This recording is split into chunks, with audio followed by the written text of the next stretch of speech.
Victoria Foster, welcome to the Better World Leaders podcast. Thanks, Jim. It's great to be here.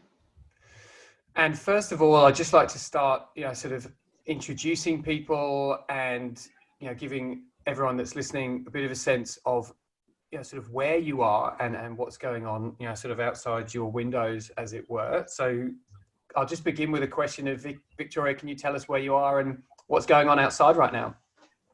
Sure. Well, I'm in New York. Actually, more specifically, I'm in Brooklyn. And today is early May, so we are in our, sheltering in place in Brooklyn. And I actually live about 50 feet from a hospital. So maybe you might hear, an ambulance coming by, but we're kind of in the epicenter of a interesting COVID world, to say the least. I've been here. But also, I must say, today was probably one of the first days in which it was about 70 degrees outside, or 26 or so in, centigrade. So it was wonderful to be actually out.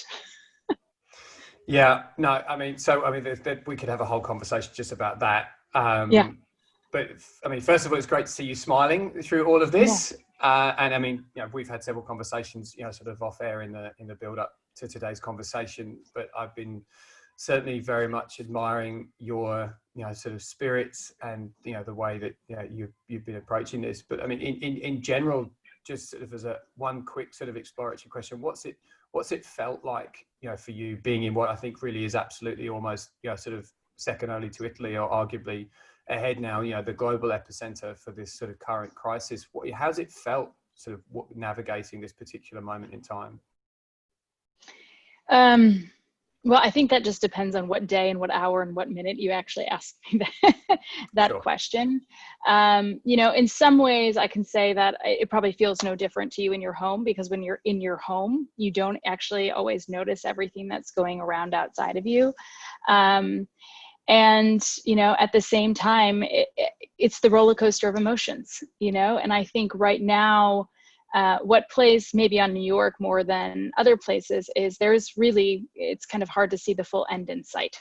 And so, you saw the range of emotion, and I hear it from everyone. You're talking about in the beginning where you're happy to finally have the break and then into, okay, what is actually next? And that's hard. And it's a new shift. But interesting, at the same time, I was in the park doing my socially distanced walk, a couple of weeks ago, and I was sitting up, and you see all of these people just doing their morning exercise, everyone with their masks on, everyone paying attention, and it hit me that, what everyone thinks about New York, it's this pulse of the theater and the arts and, out to restaurants and such, but actually that's the superficial. What makes New York so amazing is just this tremendous, attitude and just perspective that we all have. And I really hear that and see that in the people, this generosity, but also this, we'll get through it. We're New Yorkers. We've been through a lot. We'll continue to be a lot, and we're in it together.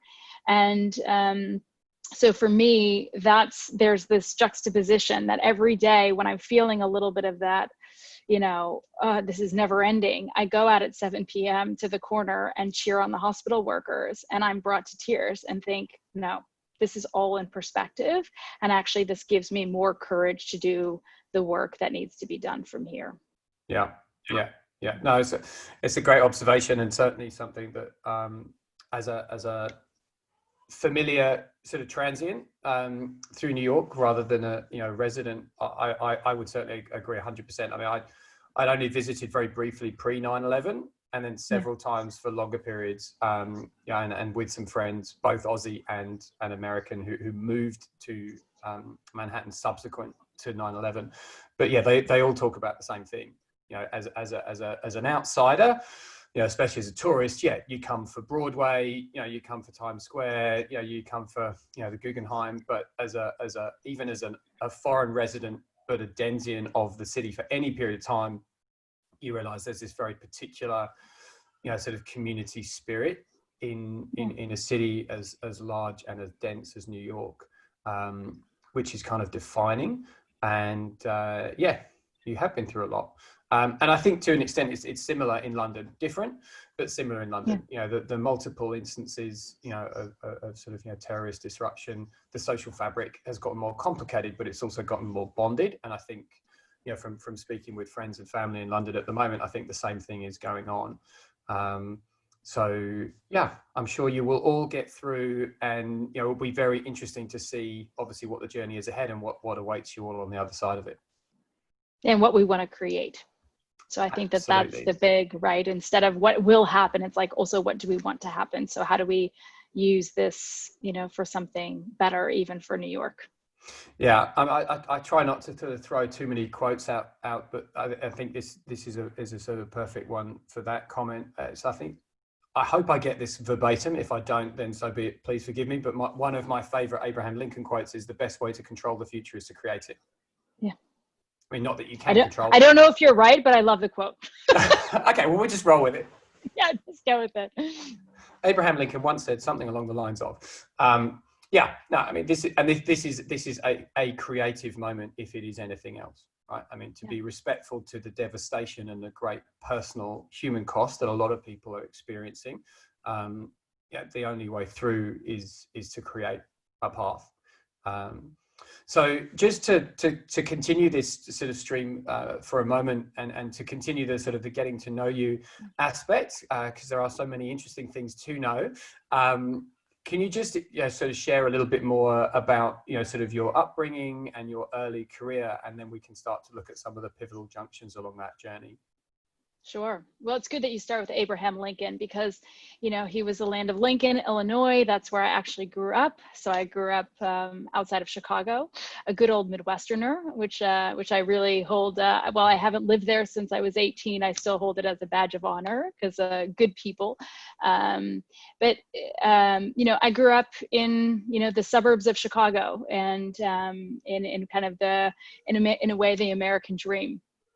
And you know, I would say, you know, life not much different to other people. I mean, I grew up in a parents, and many divorced parents, and between households. But I actually feel like I lived in a way the dream childhood, in that, you know, I was one that was always involved in everything, and just very driven, type A little girl who somehow started off with a dream to be a teacher, and then somewhere along the way decided it was business. And I think that it's a really interesting transition, because if you think of this little girl sitting in her basement at both my parents' houses, I had a chalkboard and I would pretend like I was teaching everyone. And then at one point, something clipped for me, in which I decided, no, it's all about business. And I think this was probably looking at the role models, which were my father and stepfather. And so I went very hard into the business aspect, and found my way ultimately into investment banking. So my career, from the age of 20, I started working with Credit Suisse in M&A and corporate finance, and stayed there for a decade. Yeah. And I mean, the observation that I would make, not sort of, you know, too many spoilers for the journey ahead, but you know, very curious to the observer how sort of circular your intention perhaps has been. You know, that knowing what you do now, it's not a teaching role, but it is very much one that, you know, sort of inspires and ignites learning. So, you know, it's all about the path that you've taken to get there. I think for me, if I look back, it's about the integration, right? Because actually I look at so much of what I do now as the integration. I still absolutely love business. And what I loved about teaching was always, I really believe that everyone has potential. And I think if we're given the right conditions and we have in there, then anything is possible. That's what I always loved about teaching. And so for me, it's actually this beautiful kind of merging of who I am and allowing that to be. Yeah, absolutely. So what were the sort of the moments that you reflect back on now, you know, that decade or so in banking, I believe it was, you know, were there moments that sort of stood out, you know, sort of there potentially not at the time, but now in retrospect, where you can now sort of see, oh, that was me starting to sort of pave the path towards, you know, what you're now doing? Yes. I would say there were there were so many. I think it was actually paid probably the first day, right, Okay. that I started. In that, I was doing banking and working 100 hours a week, as many bankers do, right, particularly starting off, and immediately already knew, well, there has to be more. And I'm in a bubble, and I really want to contribute. And because I've always wanted to contribute more, I've always been involved in a lot of other things. And so probably even in my first year there, I was tapped on the shoulder to start creating leadership programs and bringing young people, particularly high school age students, into the bank, and everything on the side, right? But it was tapped on again and again in order to start leading things that were about how do we use who we are and, you know, add something to other people, right? And so I started off there in New York doing that, and then years later I moved to Australia, and immediately I thought, okay, I've moved to Australia, I've made my next dream come true. And about 6 months later, I realized, oh, but I'm still just doing banking. And that kind of nudge again called me.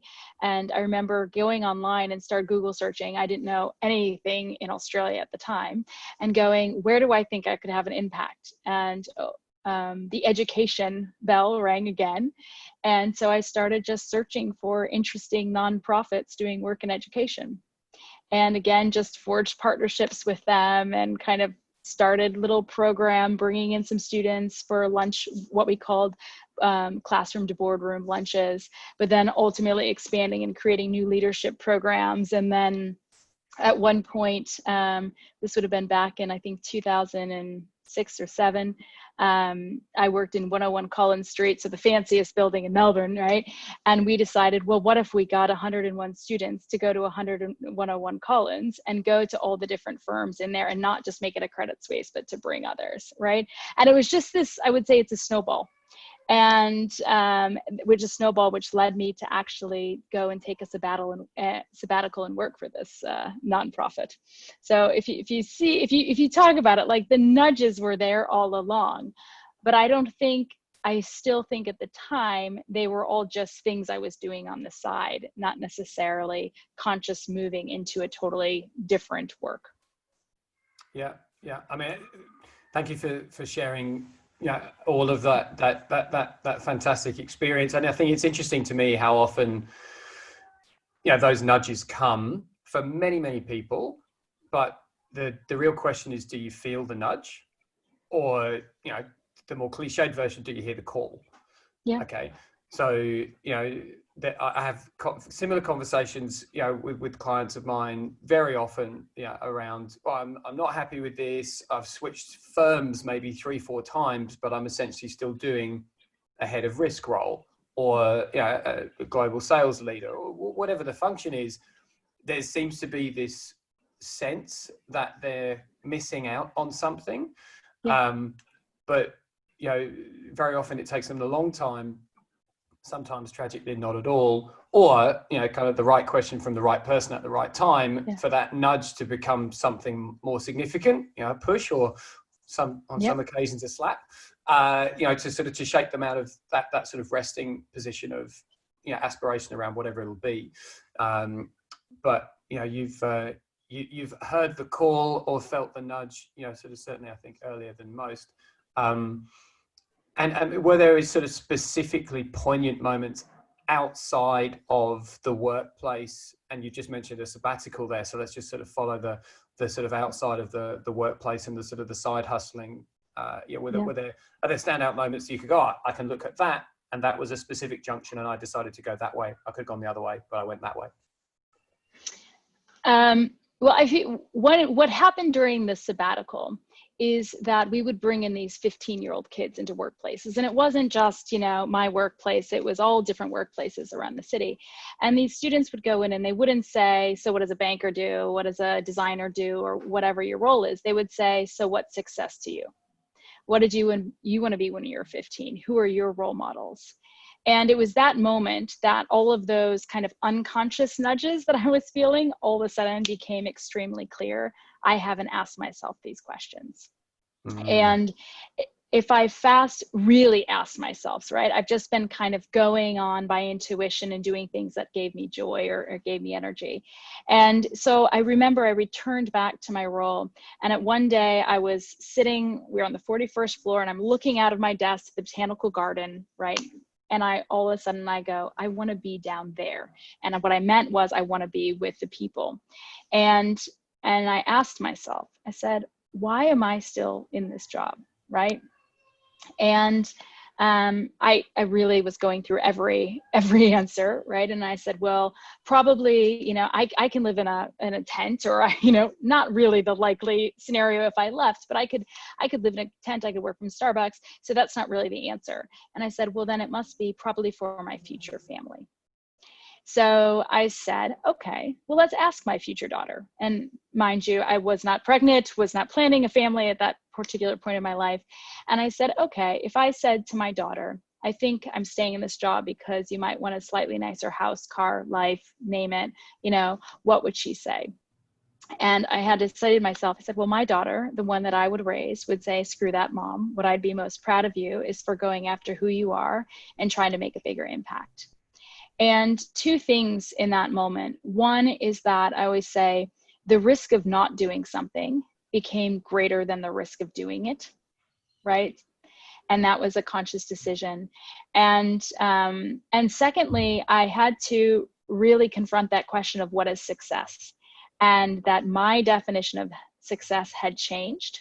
And actually, I found out that I was really holding on to these kind of unspoken agreements with myself that I needed to pursue business and kind of striving and making it to the top as a woman till no end.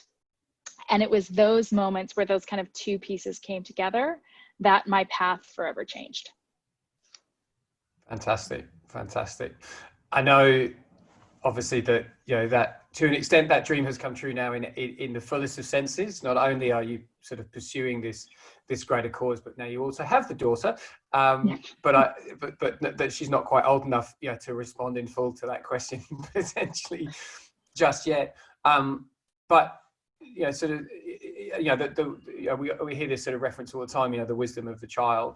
So interesting that was the way that you sort of projected. That self-analysis, was through that mirror of that, sort of that future dialogue. I'm sure she'll agree with the decisions that you've made now, moving forward. But I'll just ask you a sort of a slightly, well, not off topic, but a slightly different question, sort of away from the immediate path. Yeah. Knowing that, like me, you're sort of a relatively, sort of young parent in terms of the age of the children. Would you say that your perspective on, your role as a leader, or, the role of leaders in general has shifted at all since you became a parent? I would say there's a few things that really struck me since becoming a parent. I think one is it becomes really, for me, prioritization becomes really clear. And I think as someone who's driven, I could be there doing everything. And now I have to be very intentional with what I want to be doing, with who I am and the time that I have. So that's kind of one piece. I think the other piece that came, which it's even apparent right now as we're in this COVID world, is the notion of flow.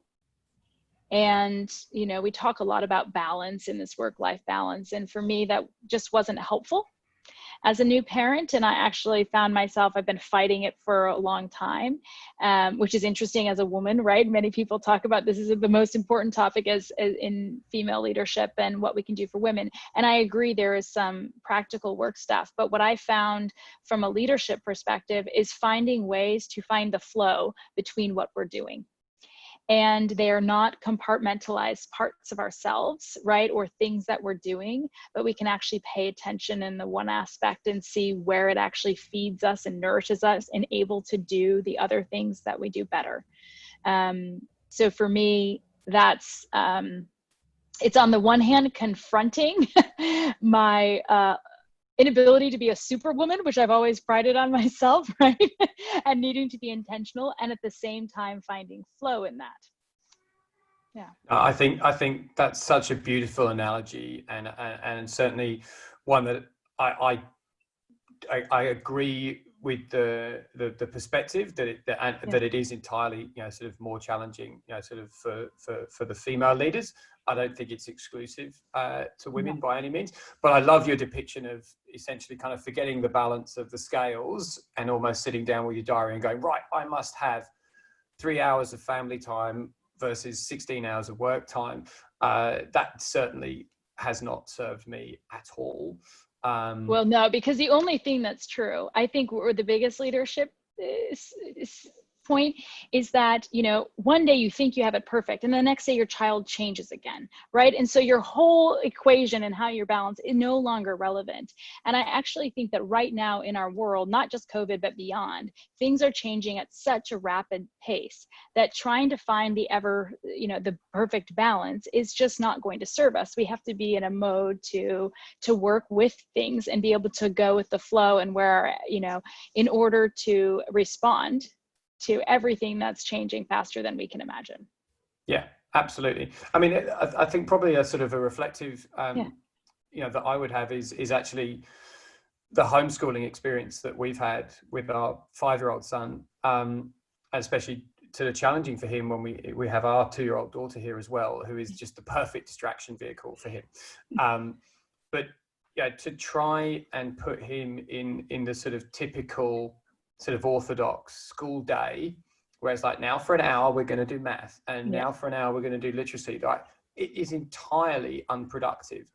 And I can sit there and I can pull books off the shelf behind me, Cal Newport in particular, talking about chunking time and the benefit for focus and productivity, and the downside of constant sort of hopping, from a cognitive output perspective, but done constructively with a sense of, to use the analogy of a river, I'm going to start here and I'm going to end here, and it's going to meander, and there's going to be a tributary to wander off and come back up. But, it's not changing task every 5 minutes, but it's also just sort of allowing the flow of tasks to occur, using the word in the definition, it is just much more operative for everybody. And I think certainly, to respond to my own question in kind, the greatest observation that I've had from being a parent and the way in which it's impacted my leadership is actually just watching the way that the kids respond to stuff when you give them a challenge. Like my tendency is to over-intellectualize, to overanalyze, to sort of sit down and construct it, and then to just run. Whereas the kids will kind of, that term, the playful approach, right, is just so true. They will just look at something and be like, well, how about this way? Oh, no, how about this way? Yeah, that doesn't work. We'll get there. Yeah, and we might have a dummy bit, but that's okay. That is okay. And what's really interesting, that is something that over the years, so since when I left finance, I really didn't have a clue really what I was going to do, which is wonderful, blank open slate. And that was an opportunity to really uncover my own unlived potential. But the minute I started trying to find my purpose, right? When you're trying to figure it out, right? It doesn't work.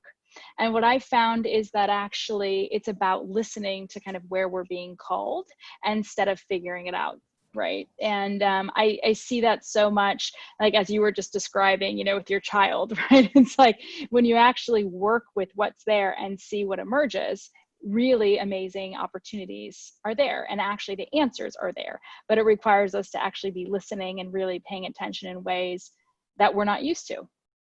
Yeah, absolutely.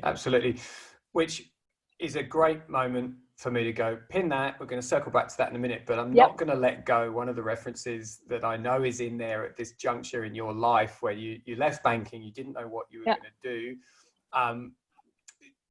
Can you just sort of share a little bit about the nun in Peru, that sort of experience? Yeah. Well, it's interesting. I mean, I started off, so when I left Australia, actually, I immediately went to Ecuador and they gave me a machete. So I traded my keyboard for a machete to replant and do all this reforestation work.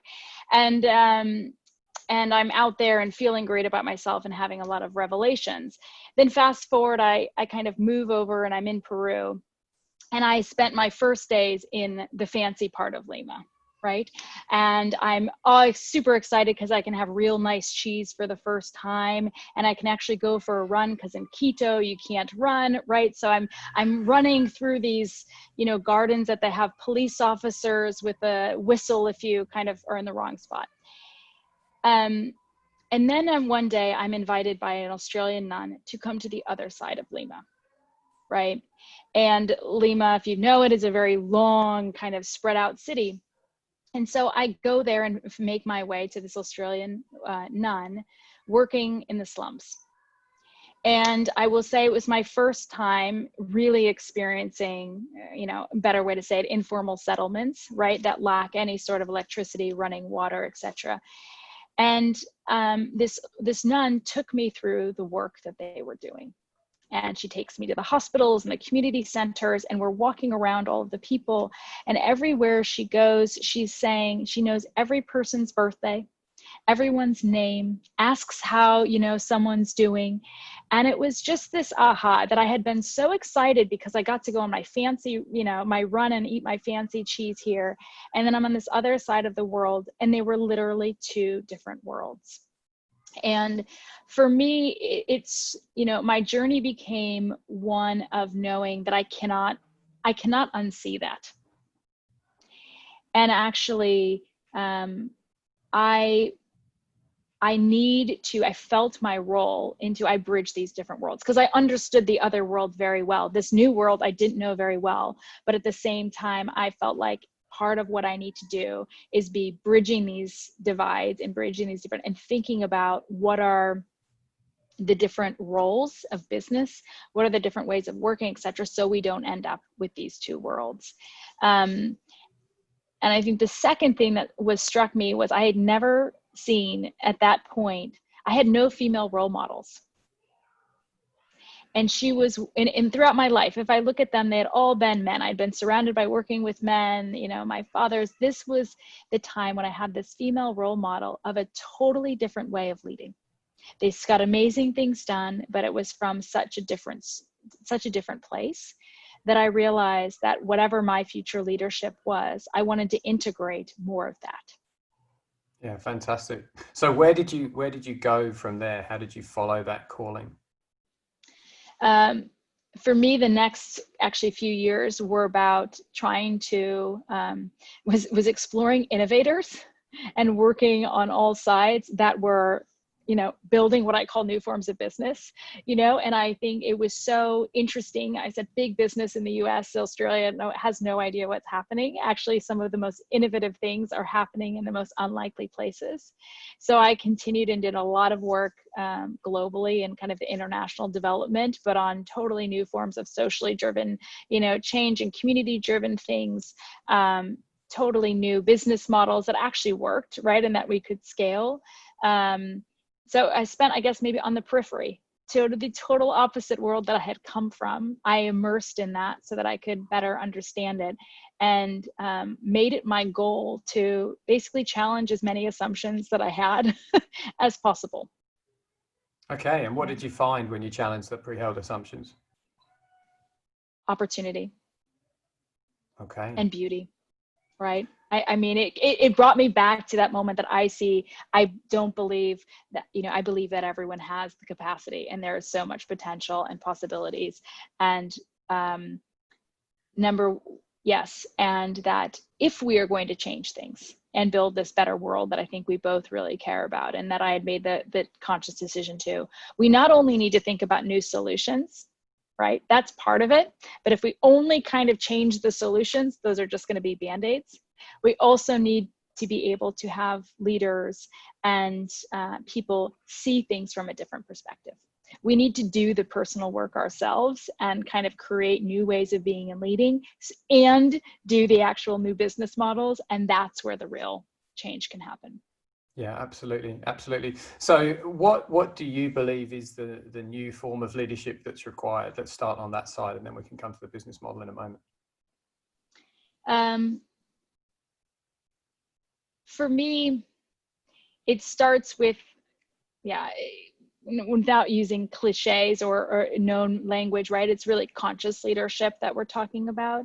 Importantly, I think that it's each person kind of stepping into their own leadership, right? I don't believe if we just follow these 10 steps and there's this one model of leadership. Actually, I think that's not the answer. I actually think it's about each person finding their own leadership from within and using that as the basis, right? That said, you know, I think the leaders that are there are the ones that continually, they get curious, right? They are thinking bigger than themselves. They're constantly getting out of their own bubbles. They are learning and thinking about power in very different relationships. They're understanding their role in, you know, a broader society.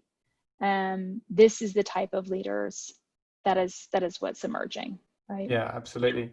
Absolutely. I mean, and yeah, we're so aligned on all of these points. Yeah. So in terms of, you know, when we get to the point where we've got sufficient, you know, sort of numbers and sufficient quality of these, you know, sort of self-aware, you know, sort of curious, you know, sort of diverse leaders that have this range, you know, that they can call on, what business models do you think they will then need to create in order to really sort of change the way that the world operates and make it better? I think business models, what I would say is it's a different come from place from business, right? So the premise is coming from, it's not just about, you know, the shareholder profit or the traditional ways we've found it, right? So, but businesses that look at their role in a more holistic way. I see that leaders are putting people at the center, right? As well as the planet, right? This is what we're talking about. I mean, there's a whole movement of B Corps and everything else that are doing great work around this. I think one of the biggest decisions that leaders need to work in organizations is, I've spent a lot of time, and actually my first business I launched to lead this, working with leaders who were addicted to the want to change. Right. Yeah. And what we need are leaders and organizations who want to do the change and are willing to disrupt and kind of confront that everything might need to be changed. Right. And so it's actually, we're talking about creativity. That's the space we're in, but held from a deeply firm place of what's our purpose and where can we be part of a solution and be part of creating something different. And that creativity creates all sorts of new business models, right? There's not one type of a business model, right? But for me, it is that different place where people come from. Yeah, and I think to summarize and to use a few words, and again, we're probably going to touch on a few cliches here, but I think it's that first of all, it's that willingness to be open to set, you know, bigger, braver goals. It's not about the next quarterly statement. You know, it's not about, you know, this simple, you know, sort of monetary return to shareholder. That there are other stakeholders, that there are, you know, sort of broader opportunities to contribute. And for me, I think it comes down to, you know, sort of having an intentionality about the way that you look at your role and what you can contribute in business. And that being a profitable business is fantastic. It's not a dirty word. It's not about everybody converting over to charitable status, because you need profit to do great things. And if you're not profitable, it actually diminishes your ability to help and ultimately the contribution that you make. But I think I completely agree with, you know, your perspective around the pivot point is creativity. I mean, one of the things that I try not to talk about too much, but it's that we actually need more imaginative leaders, because you know, the imagination is the crux and the heart of the creative force. And if you can't imagine something greater and better than the contribution that you're making today, well, then how on earth are you going to ever do anything different, let alone anything meaningful? So talking about, I was just one point to add to that, because, you know, we talk about purpose-driven businesses a lot, right? And I think that what we're actually trying to do is live our purpose. And people talk about business, you know, profitability. I agree that when you start listening to where you're being called, and by that I mean by, you know, your stakeholder groups and everything, that is essentially an opportunity to make money, right? As well, and serve your customers, right? So when you're able to really listen to where you're being called and people are actually inviting you and asking you, and you kind of multiply that with really intentional action, right? You need to do both. Then you're able to live your purpose. And I think that many people, even some of very well-intentioned businesses, are very much of, I just want to create my purpose, but they haven't really listened to the call of where they're being asked to do it. And I think that there is a really interesting bridge for these new businesses, and the creativity is at that intersection. Yeah, absolutely. No, 100%. So let's talk about, sort of creative intersections and the thing that you've built and you're building, and really ultimately, how is your leadership helping to make the world better, and what you're doing and what you're creating and contributing to the better world? Yeah. Well, so going back, I think back to that want to want, right, versus wanting, having really kind of hit my head a few times working with some, from the outside view, very successful and big businesses. I found myself struggling because I was in a way feeling like I was hitting my head against the wall. And instead of kind of pushing that purpose, right, I need to change big business, right, and this is how I'm going to save the world, I kind of, sat there and going, what am I doing, right? Where do I want to be with the energy? And what shifted for me was, it's not about the what, it's about the who. And I think this is an interesting question that many leaders also face. It's not even about the job or the role, it's about who I'm working with.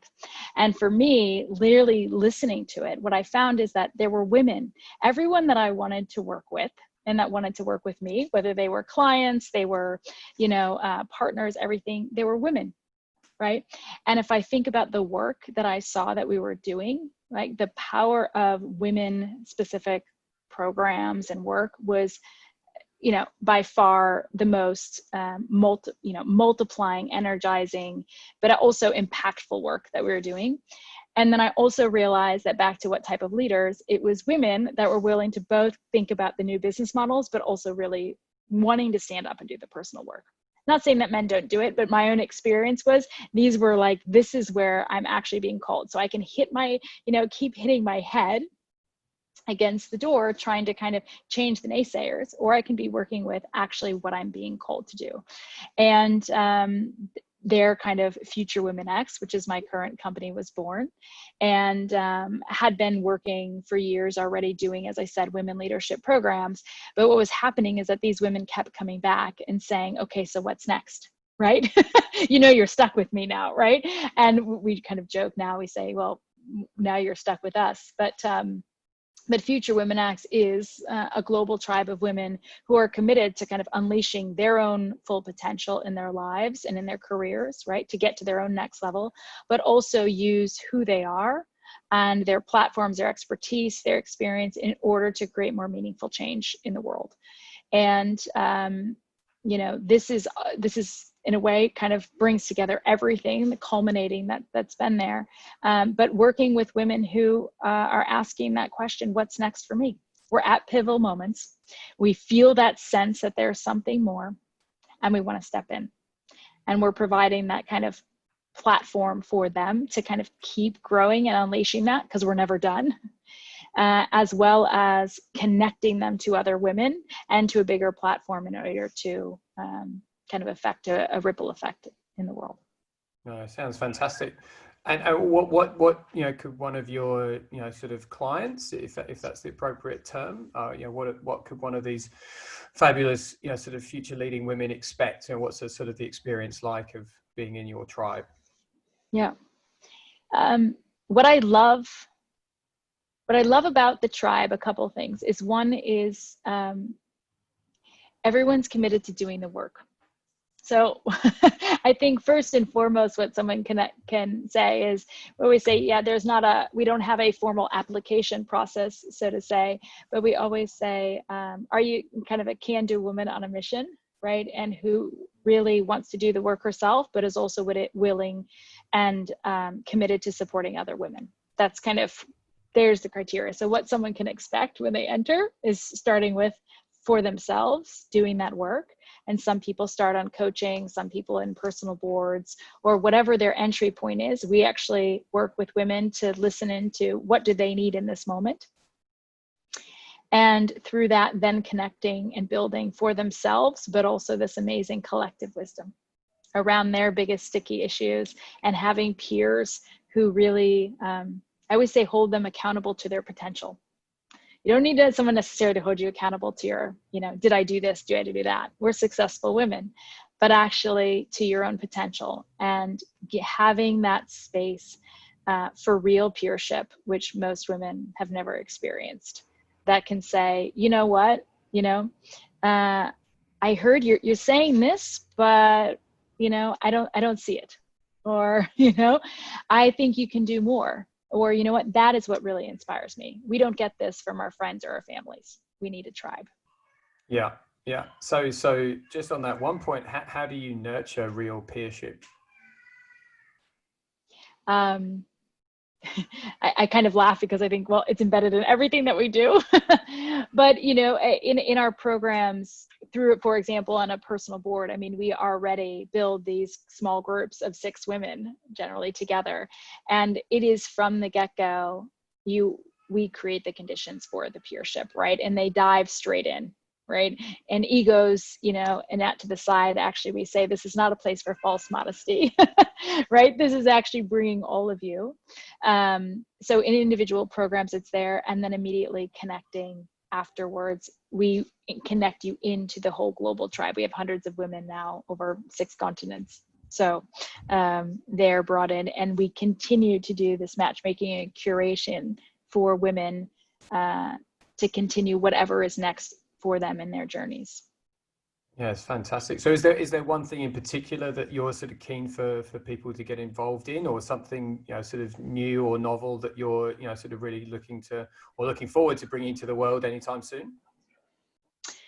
Well, I would say there's 2 things, right? So I've talked about, one are these personal boards, right? So this, in particular, in this moment, we've been doing personal boards for a while, but in the sense that all of a sudden now we're virtual. And now it is the opportunity for women from all over to come together. And we have a very specific, sense of needs and calling at the moment. And also in terms of where do we take this from here and how can we be future makers? So one is really getting involved in these personal boards, and that's to be able to meet these peers on a global level. And I think the other thing that I'm really excited about now, or it's my own next calling, right? Even within the Future Women, is now that we have this extraordinary time, we're activating the women in our tribe and some beyond to help us collectively envision, to go back to that imagination, what is the future we want to create, and actually be real change makers in that. So there's a whole other stream of work that we're building for women who want to take the lead in co-creating with us. No, it sounds fantastic. It's a slightly selfish question in a way, but is there a way for, sort of the right intentioned male to get involved with these programs and participate with these fantastic women in building a future collectively? Yeah. We love he for she's. So, no, but I say that in that the role of men is extremely important.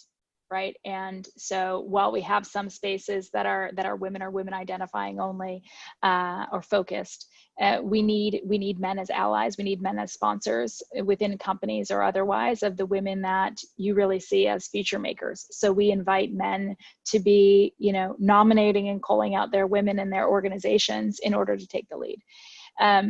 That's first and foremost. And what has been interesting in doing this work is we were brought in Uganda to do some work, right? Talking about females working in finance and really elevating them. And most of the people nominating were men leading that. And as we were talking to them, they said, well, we need this for us too. And actually what we need are spaces, women's spaces, men's spaces, and combined spaces, right? And we also need to really explore what is the feminine and masculine in leadership, and how do we build this new leadership going forward? So part of this collective envisioning is also includes the men and what is this leadership we need going forward? So there is definitely the need and role for men. Yeah, absolutely. And I think the one thing which for me has come out of this, sort of moment, that we're right in the middle of at the moment, is I think there's a real recognition of shared experience and shared challenge, and hopefully with the right intentional perspective, shared opportunity. but that collective wisdom is the only way to navigate all of those things, right? So yeah, we need the right women, we need the right men, and honor the benefit of having the sort of the separation, but also 100% the combination and the benefit that comes from that diversity and that experience as well. It's the and, right? We can really learn from that. It's really, I think, for women, and actually anything right now, it's not the either or, it's the and. Yeah, perfect. So if somebody's really just hung on every word that has just come from you through this fantastic conversation, what's the best next step for them? How should someone get in touch with you? For me, two things. I'm very open and personal, right? So that's how we work. And I say that we know every single woman in our tribe, and it always starts from a personal relationship. So definitely reach out to me on LinkedIn, send me a message, mention the podcast. I'd love to hear that, and also give you that feedback back, Tim. So LinkedIn is always there. Also check out our website, which is futurewomenx.com. And there's also a place not only to look at there, but to also sign up, kind of express your own interest of where you're at and how you'd like to get involved. And we, of course, always reach out there directly too. Perfect. Well, I'll certainly include your LinkedIn profile and the website link in the show notes for iTunes and the other platforms to make it very easy. And yes, listen to this. And then reach out to Vicky. That'd be fantastic. So look, I think we're pretty much right on time. Are there any sort of parting comments or salutations or wishes that you'd like to impart on anyone that's hopefully enjoyed very much this conversation we've had? Well, I think what I love actually about, I think you'll share it later, but our own connection, right? Meeting years ago, is that you just never know. And I really see us that we all have the opportunity to kind of go for it. And if I want for everyone, I don't think that everyone needs to quit their jobs and go traveling and be with a nun in Peru. But I do believe that it's to make that conscious decision to step in and find your way. And importantly, you can't do it alone. So to find the tribe and to have little experiments and get curious. I started something in Australia before I left called Just Leadership, and it was about socially just leadership and how can we bring this into corporate. And I still get emails for their quotes for the day. And I got one today, which was instructions for living life. And it was 1, pay attention, 2, be astonished, and 3, tell about it. So my wish here is go for it, get curious, and then share it, because we all need the inspiration and we all need the reminders of what's important and what we're doing collectively together. Well, that is incredible and inspiring and imaginative, all wrapped up as one. So I can't think of a better place for us to say thank you, Vicky, for everything. And thanks, Tim. We'll be very much looking forward to staying in touch and, sort of keeping a sharp eye on everything that you're creating and that you're leading. And maybe we can check in, have another conversation in the future and see where things are up to. Oh, always up for a good conversation. I call them courageous conversations. So let's have them all. Yeah. We will for sure. Thanks, Tim. Thank you.